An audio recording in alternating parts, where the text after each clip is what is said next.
Alright, we are headed back home. I got the mini moose dropped off. The video I did driving up here, apparently my camera was having some issues with being too hot. Probably because I had to plug it in and charge it while it was recording, so it got really hot. Plus it was early in the morning, so it was real cold, and I had my heater blasting in my truck. Needless to say, I only got like a 15-minute recording before it wouldn't turn the camera on again until I was almost here, so I didn't bother to upload it. But I have been here since Sunday. It is now Tuesday. I am headed home. Had the girls' Christmas program this morning, which is why I stayed up for the extra couple days. It's really cool to be able to watch, the kindergartners, the two kindergartners, and then to watch the third grade program. So pretty much I've been at the school since 9 o'clock this morning. It's now noon. Went back, after the programs were done, went back to the house, packed my stuff up, had a coffee and a snack with my daughter before heading out.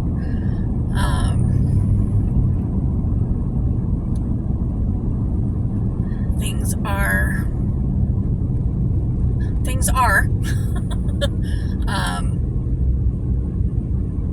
yeah, they are in real life and online. Things in my circle right now are a little crazy.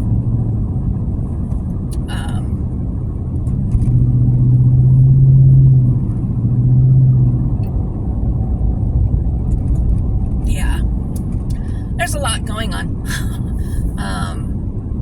I have stepped back from most of the people that I associated with on YouTube outside the crafting and crime communities.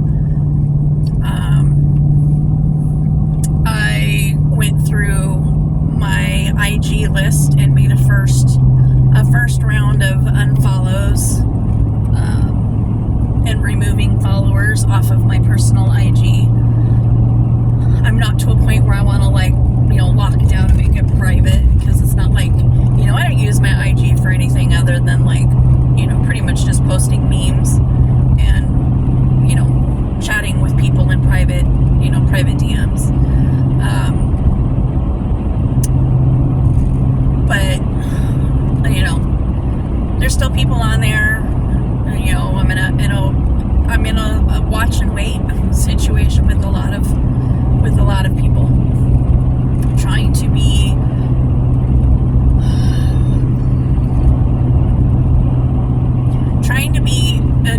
being neutral in all of the relationships, as all of those relationships around me have fallen apart. And I'm going to keep it vague, because not all the communities that I follow will have a clue what I'm talking about, but some of my subscribers will know exactly what I'm talking about. So, but yeah, I've always kind of said that, I've always found it weird that people have higher expectations of relationships on YouTube than they do in real life. It's like, your real life friend that you talk to and you go to their house and you have lunches with them and, you exchange birthday gifts or whatever. You have, things about those relationships that you may not agree with, but it's like, what? That's them, that's me, I'm an adult, we can look past that difference. I don't have to agree with everything you do, we can still be friends. But then the expectation for people that online is ridiculously high. It's like, because I talk to you on social media, I'm supposed to 100% agree with everything you do, because and that's just how it is. If you support them or you talk to them, you must agree with everything that they do. And I'm like, no, because I'm an adult, they're an adult, we can have different beliefs, different values, different, and what they do does not necessarily define our relationship, just like it wouldn't if I was meeting them for lunch once a week. It always boggled my mind how the expectations are higher for online relationships, and I'm like, it's ridiculous, in my personal opinion. But like I said, I'm just trying to navigate a neutral ground for myself, and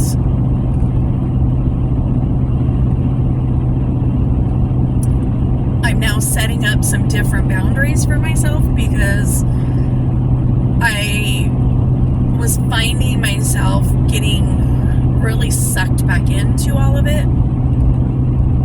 And the last time I got sucked into the crazy, it pulled me out of character, and I found myself doing things that, not doing things, I found myself saying things or agreeing with things that normally I wouldn't. And I could feel myself kind of ending up there again. So, hence the pullback.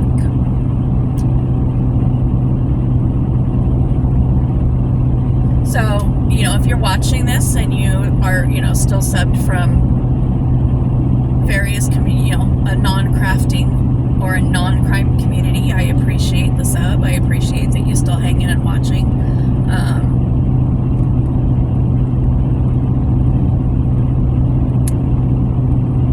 But moving forward, that's what my sub, who I subscribe to, is going to be crafting, cooking, animals, crime.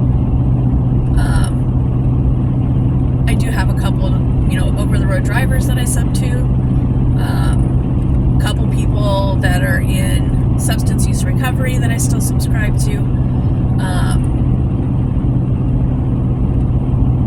but other than that, I've unsubbed from everybody in the other genres. It's too much. It's just too much. Got enough drama in the real life. I don't need the drama on the online either to add to it. So here we are. I appreciate anybody that hangs out and watches and listens, especially since I don't do a whole lot of lives anymore, because I find that it's no different than doing a pre-record. I end up talking to myself most of the time, so I might as well just pre-record them. But especially on these drives where it's an hour between between my daughter's house and mine. And as you can see, when you look around you, it's nothing to look at. Nothing exciting. It's like, bleh. So it's just a ramble video for me. Conscious stream of thought, going from one subject to another based on whatever happens to pop in my mind, and whatever happens to pop in my mind could be anything.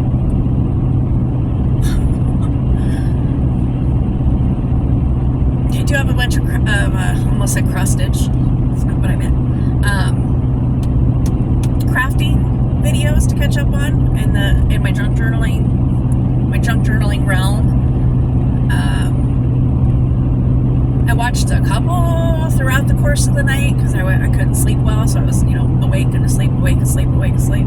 So I'd wake up, watch a video, go lay back down, sleep for a couple more hours, wake back up, not be able to get back to sleep, so I watched another video. Now, does that mean that today I remember what any of those videos were about? Not even in the slightest. But at least they're in my library as watched, and I can go back and watch them again. But there's still a bunch that are still waiting for me to watch.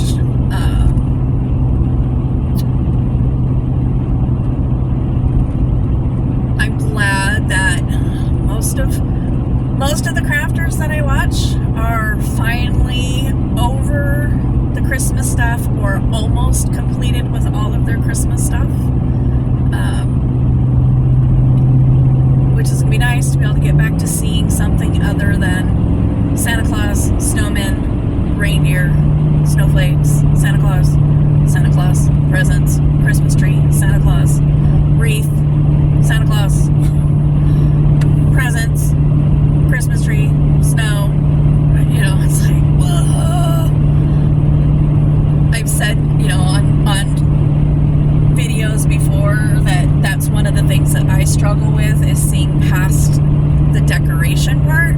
Like, it's like, oh, that's a really cool design, but I have a hard time, you know, my ADHD kind of like triggers in, and I have a hard time seeing past the design or the decoration part of it to get to the design. Am I even saying that right? And so, and transforming it into something that is my own aesthetic and using my own supplies. So when I see somebody making this really cool envelope, for example, I'll just use an envelope, not that envelopes are difficult to make, but, you know, making a really cool envelope, and I'm like, oh, that's a cool design, but then once they decorate it with like Christmas stuff, I have a hard time looking past when I go to make it, visualizing the actual structure of the envelope, because now it's clouded with what they decorated it with. I hope that's making sense to somebody. And it's not, I mean, it's not just Christmas. I've made no secret of that. I'm not a big fan of Christmas decoration. It's just not my thing. But there's a couple other aesthetics that it's the same thing. Bohemian. I love the look of it when somebody else does it, but I can't then recreate the foundational design of it in my own aesthetic, because my mind does not get past what theirs looked like when it was done. I'm sure that makes sense to some people, may not make sense to others. I don't know if I'm making any sense, but it is how it is with me. It's how my brain works or doesn't work, depending on how you want to look at that. So, all that to say, I'm glad that most of the people that I watch for crafting ideas in the junk journaling realm are done or almost done with all of their Christmas ephemera, almost, you know, their Christmas journals, etc., etc., etc., so we can get on to other subject matters.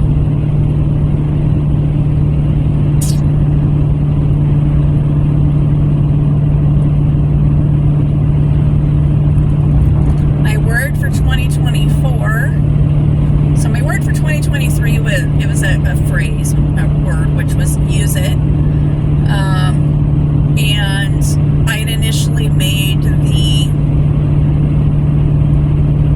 caveat that I was going to give myself 6 months, and if there was something in my craft room that I had not used by June 30th, that I was going to pass it along, throw it away, whatever, pull it from my craft room.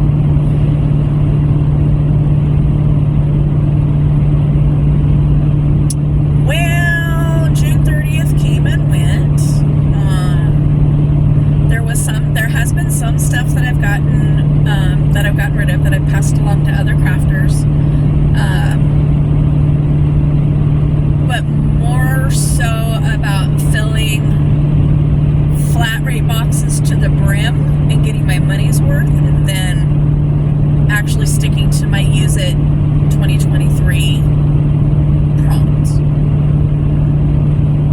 Like when I was sending out rubber stamps, I had a bunch in my own personal stash that I'm like, okay, I've never even used this, so let's include that in there. Stuff like that. But there's still a lot of stuff in my craft room that here we are, 2 weeks till the end of the year, 3 weeks, whatever it is, and I still haven't used some stuff. This latest altered book has got me using the washies, so I'm like, okay, because that was going to be one of the things that needed to go if I didn't use it. Because literally I've had it for 3 years in my craft room and I've never used the washi tape, so I'm like, okay, it's got to go. If I'm not going to use it, it's got to go. So I did use some of it. I'm okay with holding on to that. Ribbon is something that I'm like, okay, here we are. Another year has gone by. I've hardly used any of this ribbon. Ribbon was things also that in stuffing to the gills, those flat rate shipping boxes, bobbins of ribbon, rolls of ribbon, went out in those as well. But yeah, needless to say, all that to say, we're almost to the end of 2023 and there's a lot of stuff in my craft room that I still haven't used, but I also still can't bring myself to let go of it. So maybe I can incorporate it a little bit into my 2024 word, which is challenge. I'm going to challenge myself in 2024 in multiple ways. I'm going to participate in crafting challenges. That's number one. I'm going to challenge myself to think outside the box and try new things within the crafting world. I'm going to challenge myself to make journals in a different order or a different platform or a different style than I normally do.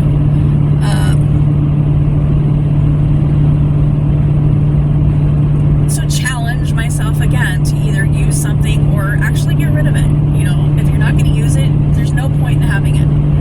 Especially since I complain all the time that I don't have enough storage space in my craft room. I don't. I mean, I've got stuff everywhere because I don't have enough storage space. But I would have more storage space if I got rid of stuff that I wasn't using. Intellectually, I understand that. I get it. Logically, it makes absolute total sense. If you're not using it, get rid of it. That frees up space for the stuff that you do use but don't have anywhere to put. Right? I mean, that's a stream of logic that anybody would understand. But then childhood traumas trigger. And they're not, and I say that, but I don't even really consider them they were traumas. I've processed through the actual trauma part of it, but I still have some residual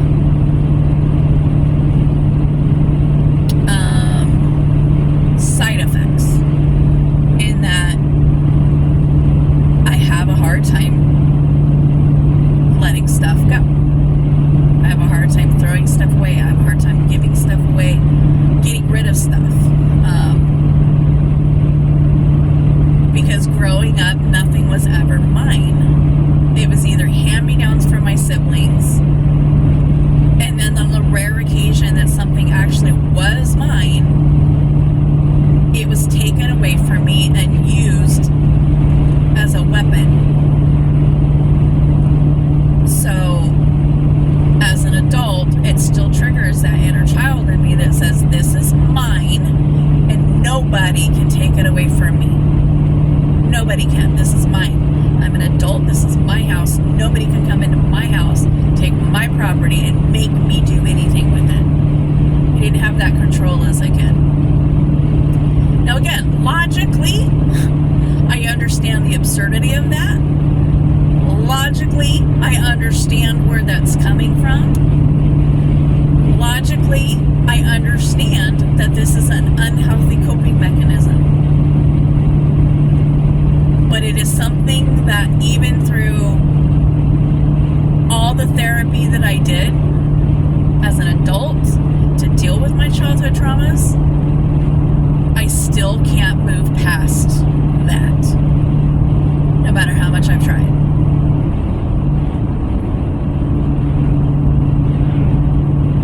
Now, I imagine some people could probably look at my craft room and call me a hoarder. If my craft room looked the way it did, number one. And I only had one hobby, number two.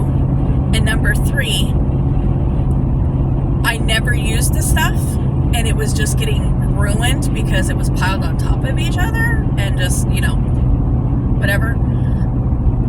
I could probably be down being like, yeah, it's probably borderline hoarding. But I use the stuff, most of the stuff.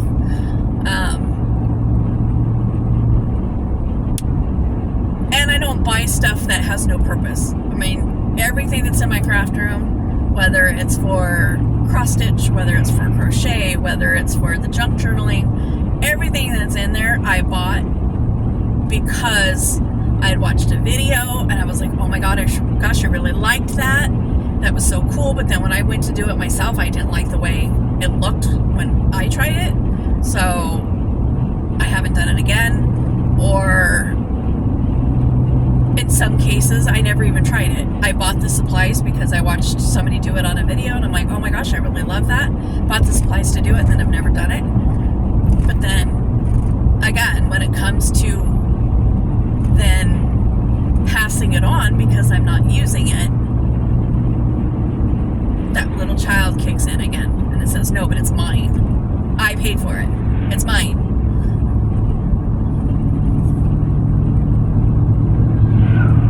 I hope I'm making sense to at least some people, out there.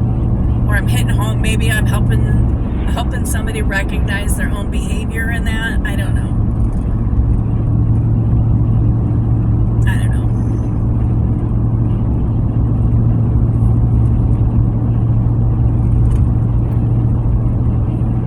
I'll probably never know because, at the end of the day, hardly anybody ever comments on my videos, so I don't get a whole lot of feedback.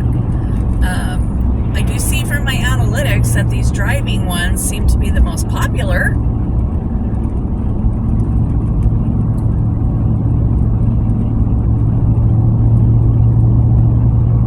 But I don't know.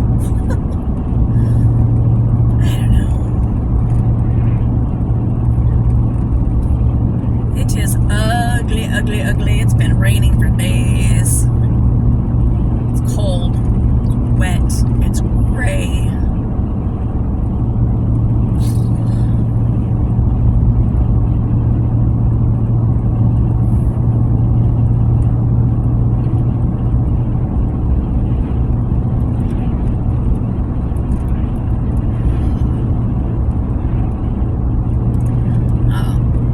I am once again in a holding pattern on my one mystery box. My two Temu orders were delivered, one on Sunday, one on Monday. So I get to open those when I get home. Nothing exciting. It's all mostly houseware stuff. Stuff for my foodies, stuff for organizing, draining, holding wet sponges and, household stuff. Nothing real fun. But my mystery box says it's been at my post office now for 3 days. And I'm like,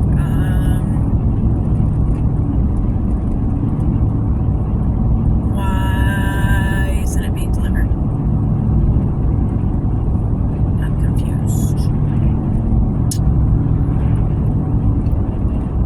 And I checked Informed Delivery this morning, and yet again, there's nothing scheduled for delivery. So I'm like,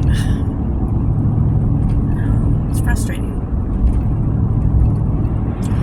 This is the same box that has gotten lost, that got lost in my state for almost a week. And it's like, well, it's here, but where is it? And why isn't it being sent to the next facility? I just kind of sat.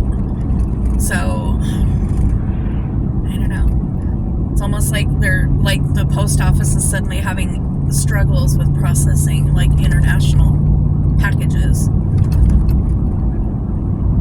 Because I had the same problem with my box that came from Canada. It went all over Eastern Washington before it was finally delivered. And I'm like, okay.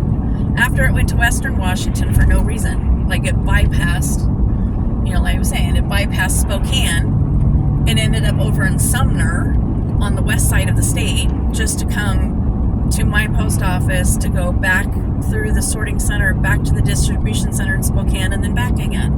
I'm like, what is going on? And like all of my domestic packages are not having this problem. You know, like I've received, you know, gift packages from, you know, people in my junk journaling groups that have come from other places in the United States, and it comes direct route.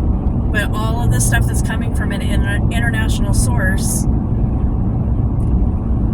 is now getting like tangled up in shipping. It seems like at every pit stop it's tangled up somewhere. I'm like, I don't understand.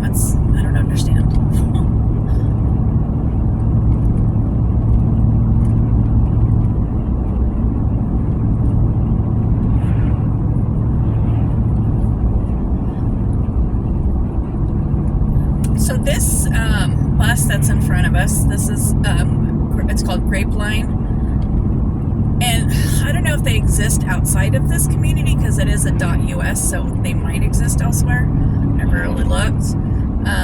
But this particular one is a busing system that runs from Walla Walla through the Tri-Cities to Prosser, I think,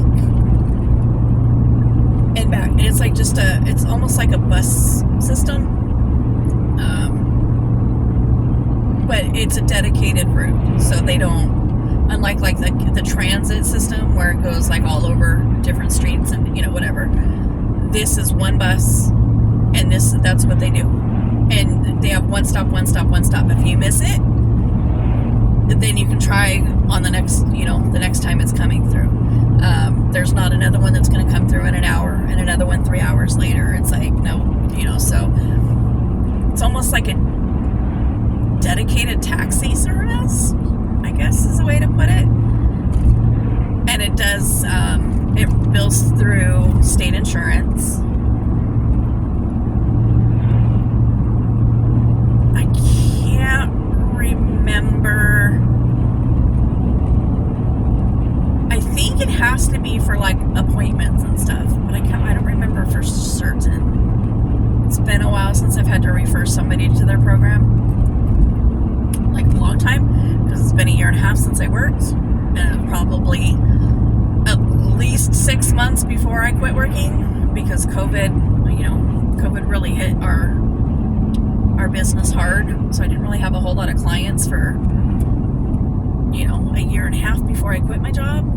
So it's probably been, you know, close to 3 years maybe since I've had to refer anybody to the Grapeline program. Walla. I'm now reading. I can now read it. Walla Walla to Pasco. Oh, and they do 3 round trips a day. So it used to only be. There might be another one because I know there was one that goes to Prosser. Maybe that one goes from Pasco to Prosser, possibly. That is only a one round trip a day. But it looks like the Walla Walla to Pasco goes 3 times a day, which is cool.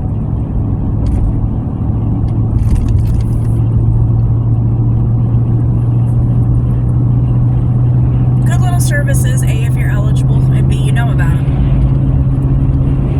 I think that's probably one of the biggest things about the community that I live in, is that the resources that are available are not very well advertised, and a lot of people don't even know they exist. Like there's a Tri-City Connect? Something Connect. And it runs through our transit system. So the same people that run our bus lines. And it is a taxi service, but you buy tickets through, you know, or passes through the transit center. And they have like stops, like bus stops. So they don't deliver you door to door, but they deliver you a lot closer than most of the time than the buses do. And they probably had been around a year and a half before people really knew they existed. Like it was a real low-key article in an obscure major part of the newspaper that was printed up that this service was now available, and it's like nobody knew about it. And and all of a sudden, and it was like, what the heck, and it's like once they actually had a full fleet and we started seeing like their vehicles around like all the time, it was like, what is that? And then people started looking it up, and it was like, oh my gosh, this has been around for a while and nobody knew. I'm like, why would you not advertise that? But it's a great thing because it's cheaper. It's not based on income eligibility like things like Grapevine are, or only used for medical appointments like Dial-A-Ride might be. So anybody can just walk into the transit center, buy a pass, a monthly pass, and then they can use the Connect car service to get where they need to go around town for one low fee instead of having to pay for, an Uber or a Lyft or whatever. I think we have Lyft in our community, not an Uber. But that's like people didn't even know.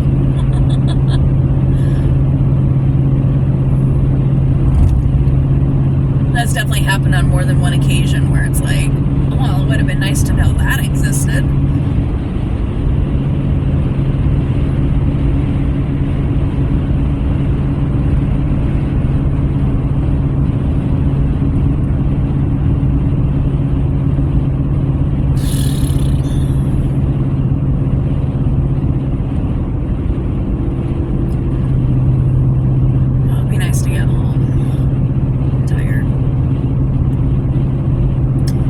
Sleep any better at home than I did anywhere else, but still nice to be home and be in your own space, and I'll have access to all my own craft supplies and all that kind of stuff again.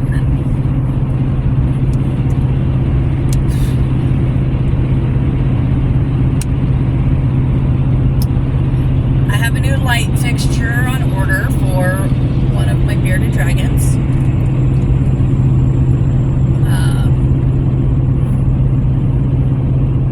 I thought it was just the bulb going out. Replaced the bulb and it didn't work. Tried it with another bulb that we knew did work from the other enclosure. Didn't work. So that ruled out that it was a bulb, and ruled again that it was the fixture. I'm like, great, like I could do like I have an extra $65 to spend right now on a light fixture. But here we go. I have no choice because, bearded dragons need their UVB or they don't digest their food and they get metabolic bone disease, so they need their UV lights. Like, great. So they went $65 out of the Christmas money.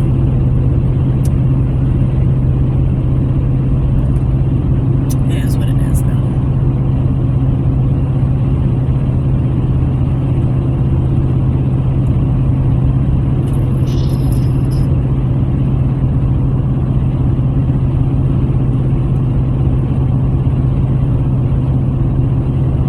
So it should be in on Sunday.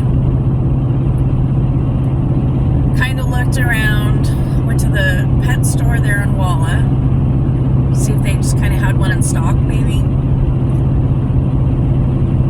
And they had one in the right size in stock. It was $30 more than I would be able to get it off of Amazon. I'm like, I don't think so.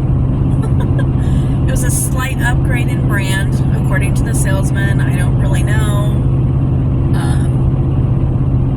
When I got all of my beardy groups, highly recommend what I have.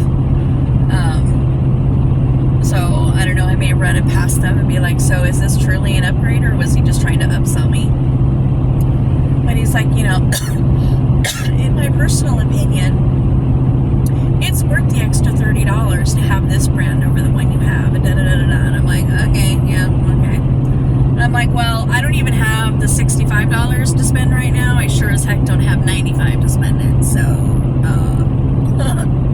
going to be getting the cheapo one regardless. And if I am due and I need an upgrade in my light fixture, I will do it when I can afford to. Now is not the time that I can afford to do it. So, the cheaper one it is. But I'm like, you know, and Petco might have carried what I needed, but they don't have those in Walla Walla, number one. And number two, probably would have been more expensive than Amazon, simply because it's a pet store. So, it's like buying craft stuff. It's cheaper on Amazon than buying it at a craft store. It's kind of the same with pet supplies.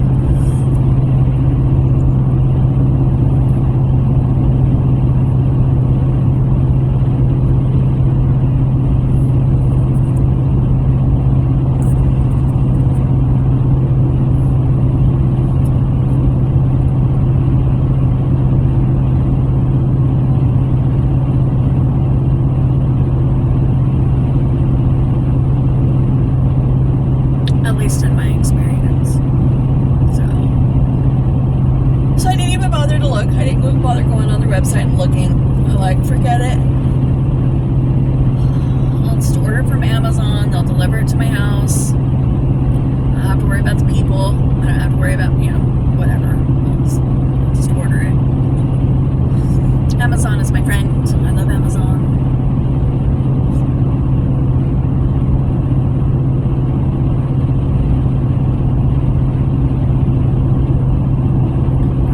It's just frustrating because, a light bulb, the bulbs are supposed to be replaced annually, but the fixture itself should have lasted years.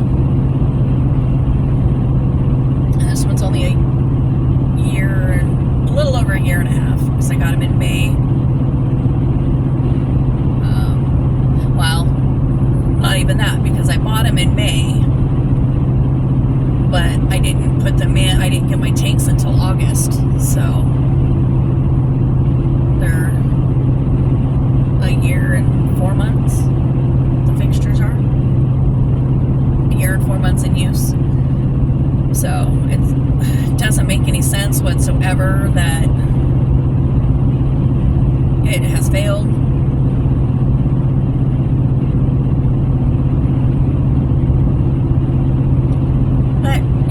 Is what it is. So far, that's the second time that I've had a light fixture randomly just like, really? The heat light in Petrie's cage did it earlier this year. We had a power surge and it, blew our power. Of course, everything's on all of the enclosure stuff is in one single surge protector. So when the power went, popped the surge protector, the power went off on everything. When I got it all, went over, got it all reset, boom, everything turned back on except for his heat light, his basking light. And I'm like, what's the deal? Don't ask me. I mean, it's the same light that's in Petrie's. They are a two-piece set. They were manufactured at the same time, purchased at the same time, installed at the same time. They've had the exact same bulbs in them, plugged into the same surge protector, plugged into the same outlet. They've been on the same time schedule. The only thing that's ever been different about the two of them is that they are in different enclosures, one on top of the other. So it was like, why did one blow and the other not? Why did one blow at all? Why one and not the other? And now here I am on the reverse side of that with, their big UVB tube lights. I'm like, I don't understand. They have, the same manufacturing code. They were manufactured at the same time. They're the same brand. They have the same bulbs. Everything is under the same conditions with the exception of being in different enclosures. How does one go bad and the other one not?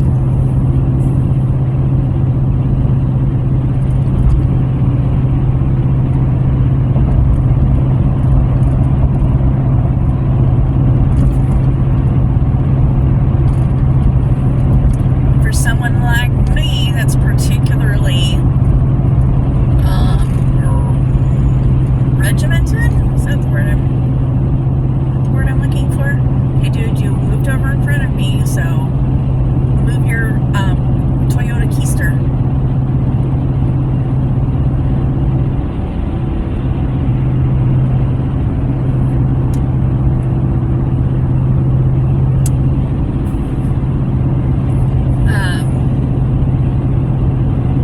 Is that I tend to put things on the same schedule. So like I would change the UV lights at the same, both of them at the same time. Change their basking lights at the same time. Change their substrates at the same time. So everything was always scheduled. And now this is the second set of lights that are on different schedules because the fixtures went out at different times. It's annoying.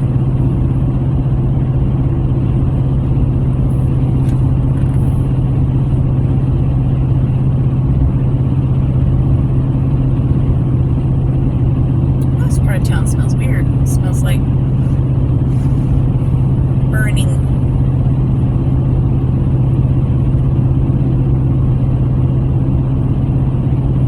It's almost like burning bread, a little bit of like burning fuel, burning caramel, like just burning. Something smells burning.